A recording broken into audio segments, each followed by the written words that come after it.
Buildings play a key role in Clash Royale. Some are annoying, some are broken, and some completely useless. But behind every building, there are hidden facts, crazy reworks, and forgotten stories you wouldn't believe. And it all starts with a card that we once considered the most useless building in the game.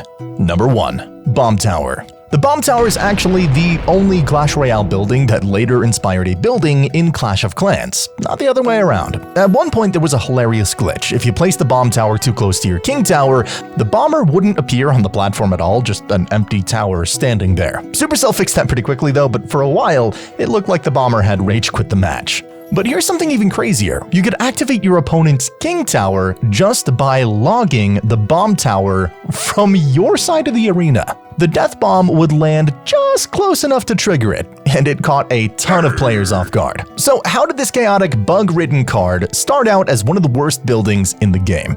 Well, let's go back to where it all began. So in 2016, Bomb Tower cost a whopping 5 Elixir. It stayed on the field for 60 seconds, but none of that mattered because it was one of the worst buildings in the game. It sat at 0% usage rate for months. But why? So for starters, its projectile was painfully slow. The bomber lobbed bombs so high that it couldn't even hit a running hog rider, which back then was quite literally everywhere. It attacked slower than it does today, and when it died, nothing. No death bomb, no value, it was just gone. And if that wasn't bad enough, Bomb Tower was buggy. Sometimes it would start winding up to attack and just give up. No bomb thrown. Maybe he just forgot to put a fuse in or something. Luckily, over time, Supercell started fixing it. They sped up its projectile, smoothed out the bugs, increased its attack speed, and finally lowered its cost to 4 Elixir. Suddenly, Bomb Tower wasn't trash anymore. It became a swarm killer, a cycle stabilizer, and the only building in the game that can actually push enemy troops with its bombs. It even made its way into the Clash Royale League 2019 finals, where Surgical Goblin used it in his winning deck, against a Lava Hound player, no less. You'd think Bomb Tower would be useless there, but apparently not. He used Tornado plus Bomb Tower's Death Bomb to wipe out support troops, counter Barbarians, Miner, and Tombstone with ease, and proved that this once-forgotten building finally earned its place in the meta. So, let's continue with the most annoying building in the game. Number 2. X-Bow. Strangely enough, despite crossbow bolts flying faster and hitting harder than arrows from a regular bow, the X-Bow actually does less damage than equal-level archers, the Tower Princess, the Princess, and even the Magic Archer. And then there's the item description. Would be a shame if this X-Bow whittled it down from this side of the arena. A clear nod to the classic meme, would be a shame if something happened to it. On April 1st, 2016, Supercell gave certain content creators access to a special version of the game, where the X-Bow would also target your own buildings and troops if they were in range. Yeah, imagine dropping an X-Bow and it instantly locks onto your King Tower. Sweet. If that cracked you up, just wait, it gets better. When the Ice Golem was released, there was a glitch where you could protect your X-Bow from a rocket. All you had to do was place an Ice Golem right on top of it, and somehow the Ice Golem would absorb the entire blast, like a true body card. But if you think X-Bow is annoying now, my god, it used to be way worse. Back in the early days, you could actually place it closer to your Princess Tower, and it would still reach the enemy tower. It was the ultimate stall card. Sit back, defend, and just chip, chip, chip. But it wasn't all easy mode. The X-Bow had a massive 5-second deploy time, and unlike today, it could also target air units. So locking it onto the tower was tricky. A balloon, baby dragon, or even minions could easily distract it or just shut it down. Over time, Supercell nerfed its range and shortened its deployment time, forcing players to place it closer to the bridge if they wanted that tower damage. And today, it's not overpowered, it's not broken, it's just annoying. The kind of annoying that makes you mute emotes the moment you see it. Number 3. Goblin Cage. The Goblin Cage might look like a goofy wooden trap, but behind those bars is one of Clash Royale's most unhinged and most unexpectedly romantic characters. Let's start with the facts. The Goblin Brawler was inspired by a goblin prisoner from the Clash-orama cartoon. He also looks similar to the sneaky goblin from Clash of Clans, except tougher, meaner, and a whole lot angrier. And if you ever looked closely at the tattoo on his back, that's not just a random symbol. It's a healer. Not just any healer though, the battle healer. Because here's the truth, he's actually madly in love with her.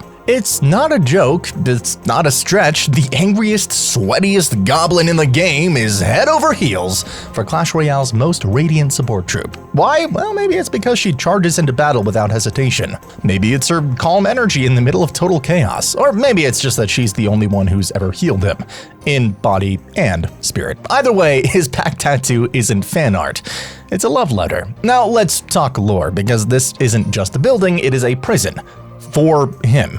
The Goblin Brawler wasn't like other goblins. They were sneaky, silly, mischievous. He was none of that. From the moment he could throw a punch, well, he just kept throwing them. Didn't matter if it was a duel, a disagreement, or just breakfast if you looked at him weird, or didn't. He was swinging. Eventually, the other goblins had enough. They knocked him out, chained him up, and locked him in a cage. Not to punish him, but just to protect the rest of the arena. But this is Clash Royale, and every match is a demolition derby. So when that cage breaks, bam, the brawler comes flying out with fists, rage, and absolutely no chill. He's the only troop in the game who enters the arena angrier than when he left it. The goblins tried to fix it, they reinforced the cage, strengthened the locks, but that just wasn't enough. One day he stayed down there way too long. No sounds, no sunlight, no punching. He didn't just sit in that darkness, he evolved in it. His rage turned into focus, his muscles got harder. He trained in silence, and then broke out. Bigger, meaner, smarter, and somehow faster. And that's how the evolved Goblin Brawler was born. Number 4. Furnace. The Furnace has always been one of the strangest buildings in Clash Royale, not because of what it does, but because of what it is. At first glance, it looks like a masonry oven, the kind that you'd use to bake artisan bread or pizza, but in the real world, those are made of brick, stone, or clay.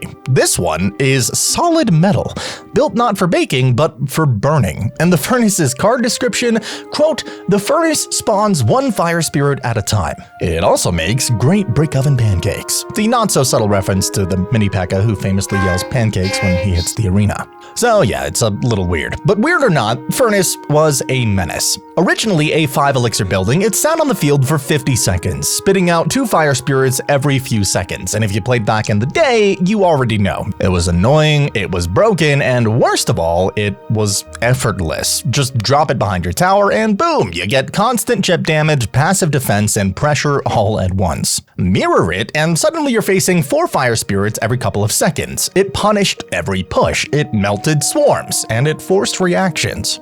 But the real problem wasn't that Furnace was strong, it was that it was impossible to balance. So every time Supercell adjusted it, whether it was damage, spawn delay, or duration, it would either become completely irrelevant or instantly meta-breaking. It lived in this weird limbo where it was either too weak to use or too strong to stop. So in 2025, Supercell made a choice. Furnace would no longer be a building. They reworked it into a 4 elixir troop. No more passive chip damage, no more sitting back while fire spirits did the work. Now, if you wanted to burn something, you gotta bring the heat yourself. And while some players miss the old spawner era, most agree. The age of free value is over. But you know what is still free value? Hitting that subscribe button. It costs nothing, helps a ton, and makes my log happy. Don't ask how. Just click it. Thanks.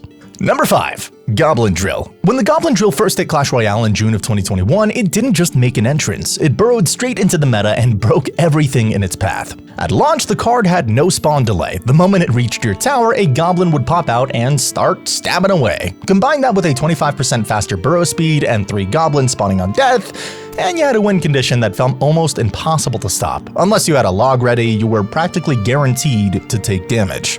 But what most players didn't know is that the Goblin Drill origins go way back to years earlier. In 2018 at Clash Royale developer presentation in Finland, then developer Seth shared scrapped card ideas. Hidden among concepts like Ancient Minion and Goblin Prison was a prototype card that looked suspiciously like the Drill, a siege-style card meant to spawn goblins behind enemy lines. It took nearly 3 years for that idea to finally become real, and when it launched in 2021, players got their first taste of the Goblin Drill through a draft challenge. It didn't take long to realize it was one of the most broken win conditions ever. It fit into every kind of deck. Golem, cycle, control, I mean, it just worked. Firecracker plus drill quickly became one of the most rage-inducing combos in the game, and thanks to the chaotic goblin spawns, even Dark Prince and Bowler struggled to defend consistently. At one point, the drill had a 59% usage rate, initially forcing splash damage cards like Mother Witch and Valkyrie back into the spotlight. Mother Witch was especially strange, not a hard counter, but her ability to turn goblins into piggies made her a powerhouse in counter pushes. There were also tons of weird bugs in early versions, goblins not spawning in the right spot, delayed visuals, or even invisible drills. And while most of these were fixed, the drill's versatility still makes it one of the most unique buildings in the game. Over time, Supercell nerfed the damage, added spawn delay, and reduced goblin count, but even today, Goblin Drill remains a top-tier win condition, and one of the most iconic post-2018 card editions Clash Royale has ever seen. Number 6. Barbarian Hut. Back in 2016, Barbarian Hut was the most expensive building in the game at 7 Elixir. It sat on the field for a full 60 seconds, slowly spawning pairs of barbarians every few ticks. It didn't deal damage, it didn't defend well, and honestly, it didn't really fit anywhere. But somehow, it still shaped entire metas. This was the dawn of the spawner era, a dark time where decks weren't built to win, they were built to stall. Stack Tombstone, stack Goblin Hut, stack Barb Hut, wait, and repeat. Eventually, your opponent would just drown in troops or quit out of boredom, and Barb Hut was the worst offender. It warped the pacing of matches, not because it was broken, but because it was anti-fun. It didn't take skill to play, didn't require timing, you just kinda dropped it and watched it exist. It was the king of passive pressure, and Supercell hated it for that. From 2017 to 2018, Barb Hut was practically untouched, not because it was balanced, but because Supercell didn't want it to become relevant. It was a problem card, one that could never be meta without ruining match flow. But then, it broke through. In late 2018, Fireball bait decks featuring Flying Machine, Cannon Cart, and Barb Hut shot up in popularity. Suddenly, the Hut was useful, a wall, a tempo anchor, a tank for slower pushes. Graveyard decks, Three Musketeers, and even Royal Giants started running it. Supercell responded fast, a 7% health nerf in 2019, then another 13% nerf through its spawned Barbarians. No buffs, no compensation, just punishment. So it vanished. Until 2020. A soft rework gave it faster spawns, barbarians on death, and reduced lifetime. It felt fresh, and surprisingly, it worked. Barb Hut spiked to the second highest win rate in the game. Supercell panicked yet again. Another 20% health nerf, then Skeleton Dragons released, and the cycle restarted. For a brief moment, Barb Hut clung on to relevance. But in December of 2020, another 22% HP nerf. Then came 2022, a full rework. The elixir cost was reduced to 6, but it had a shorter lifetime and fewer spawns, a mercy killing disguised as a rebalance. And it worked. Today, Barbarian Hut is the least used card in Clash Royale across all game modes. Ladder, challenges, 2v2, you name it. The card that once slowed matches to a crawl is now statistically dead, and maybe that's for the best. The game is faster now, flashier, more competitive, but still there's something sad about it. Barb Hut was part of the original 42. It never wanted to dominate, it just wanted to exist. And for most of its life, it did, until it didn't. Number 7. Tombstone. Some buildings come and go from the meta. Tombstone kinda never left. It's not flashy, it doesn't spawn fire, it doesn't brawl, it just sits quietly, waiting, and then boom, skeletons. Simple, but surprisingly powerful. At just 3 elixir, Tombstone has always been that sweet spot between cheap defense and solid pressure. It stalls pushes, distracts tanks, and when paired with a win condition like Lava Hound or Graveyard, those spawned skeletons become a real threat. And here's the wild part, it used to be even stronger. Originally, Tombstone stayed on the field for a full 60 seconds, double what it lasts today. That meant twice as many skeletons, more distraction value, and way more time for your opponent to panic. It was basically a slow skeleton farm sitting in the middle of the arena. No wonder Supercell cut that time in half. Today it only lasts 30 seconds, which makes it more balanced, but also makes you realize just how much value the original version provided. But Tombstone hasn't just been a reliable card. It's also had moments of complete chaos. In April of 2016, during an early content creator event, Supercell pushed a wild dev build of the game, where Tombstone spawned giant skeletons instead of normal ones. Yeah, you heard that right. You destroy a Tombstone and suddenly, boom, a giant skeleton with a bomb the size of your tower would come out. It was pretty insane. Completely busted, yes. Hilarious, Also, yes, of course it wasn't meant to go live, but for a few glorious hours, Tombstone was the scariest card in the game. Visually though, the card also has a little bit of hidden lore. Its gravestone design is actually inspired by the Halloween headstone obstacle from Clash of Clans, one of the oldest and rarest decorations in the game. A nice little nod for those who remember. Despite being so simple, Tombstone has always survived in Clash Royale. It's never been broken, never forgotten, always dependable. It's the quiet hero of defensive buildings, and maybe that's why it's lasted for so long. Number 8. Tesla. Out of all of the buildings in Clash Royale, few have had a journey as electric as the Tesla, pun intended. At launch in January of 2016, Tesla was overshadowed by Tombstone and Goblin Hut, but over time, it evolved into one of the most reliable defensive buildings in the entire game. Not flashy, not overwhelming, just, solid. When the meta shifted, Tesla shifted with it, but its design has roots that go far beyond the arena. The Tesla is inspired directly by Nikola Tesla, the legendary inventor who created the Tesla coil, a machine capable of wirelessly transmitting electricity. In-game, that idea lives on. The way Tesla zaps troops from a range, it's not just for gameplay. It mirrors how the real-world coil transmits energy across space. Even the lore backs this up. According to the origin theory, the Electro Wizard was actually the inventor behind Tesla, Zap, and all lightning spells. He wasn't a magician, he was just a scientist, but one day after pulling too many all-nighters trying to evolve Zap, he accidentally drank a Zap vial instead of some coffee and became the Electro Wizard. You could say he got a little charged up. Yeah, I'll be here all week. Early in Clash Royale, Tesla had a 60-second lifetime and a lightning-fast 0.7 second attack speed, compared to just 30 seconds and 1.2 seconds today. That is double the uptime. One Tesla back then was basically 2 today. Tesla's usage rate has surged and dropped multiple times. It's been buffed, nerfed, and rebalanced, but no matter how many times it vanishes from the meta, it always pops right back up. Number 9.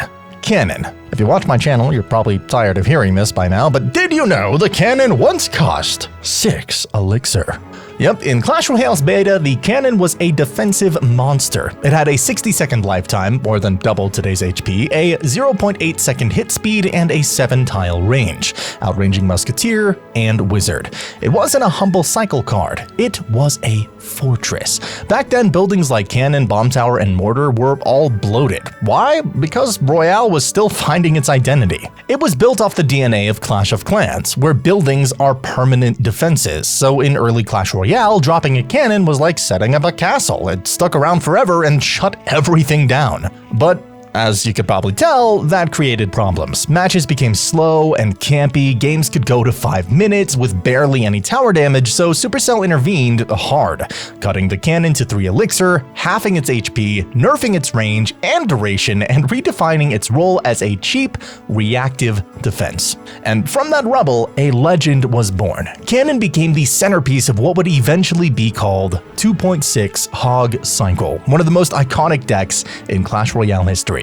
It was fast, clean, and precise, and the cannon, it was the rock. It didn't target air, didn't splash, but it pulled win conditions, survived just long enough, and cost only 3 Elixir. The perfect balance of cost and control. The cannon also has deep Clash of Clans roots. It was the first defense you unlocked in COC, and the simplicity it had made it iconic. No gimmicks, just raw defense. Today with Evolution, Cannon's legacy continues.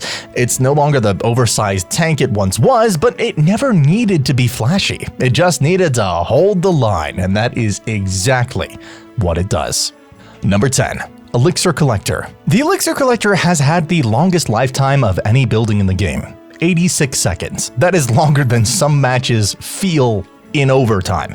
The word elixir actually comes from the Arabic word elixir, a name once given to mythical miracle substances. In ancient texts, elixir was said to turn base metals into gold, or even grant immortality. It's also one of only 2 cards that can't appear in your starting hand, the other being Mirror. And the follow-up question is, well, why? Because in 2018, Supercell realized that simply starting with an Elixir Collector could give players a game-winning lead before any cards were even played.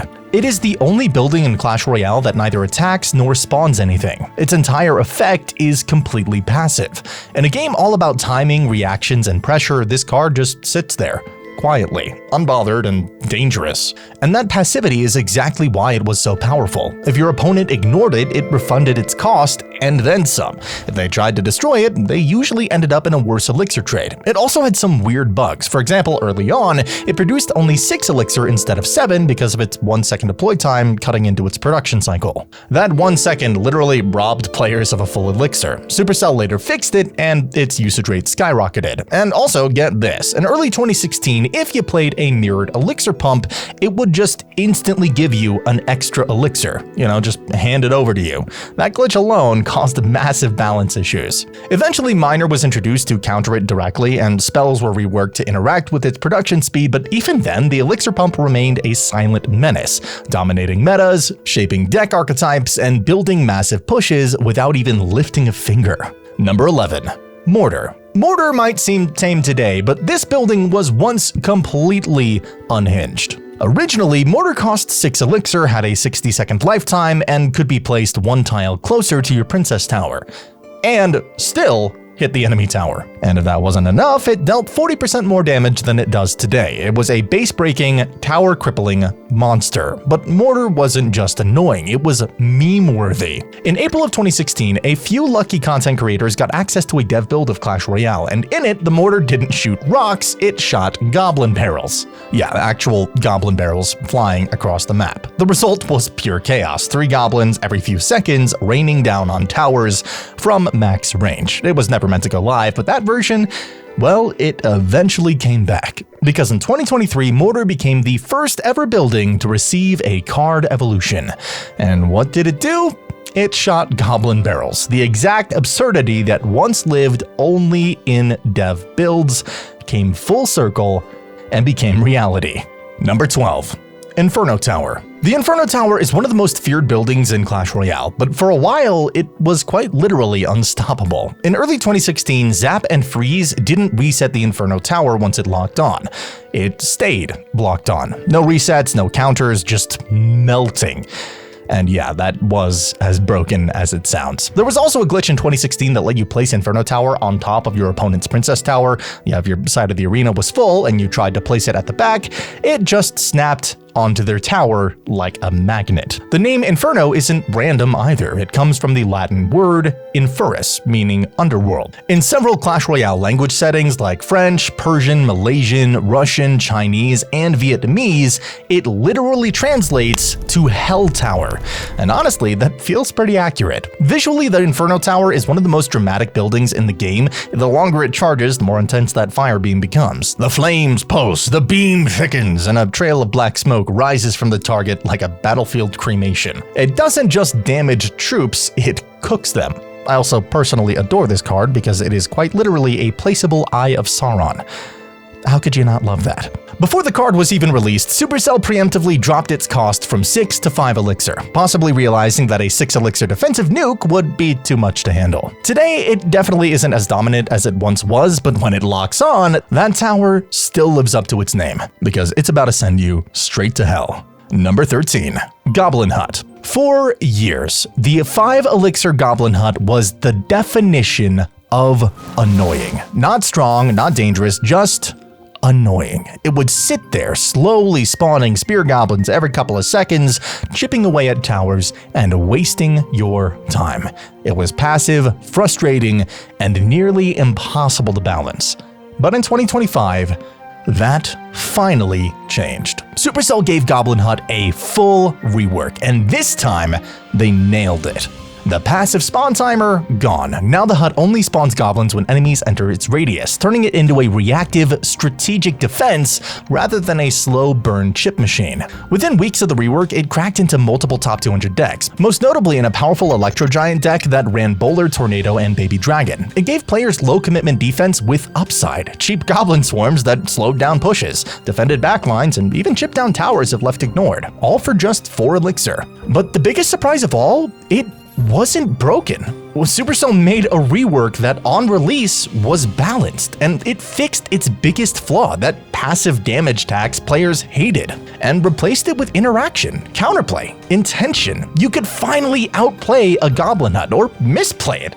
That alone makes it one of the cleanest reworks in Clash Royale history. No more infinite spear goblins, no more spam for the sake of spam. For the first time in 9 years, Goblin Hut is fun, and that's something no one ever expected. But how did we even get to this point? Why was Goblin Hut so broken for 9 years straight? Click here to find out, because this building was never meant to work. I'll see you there.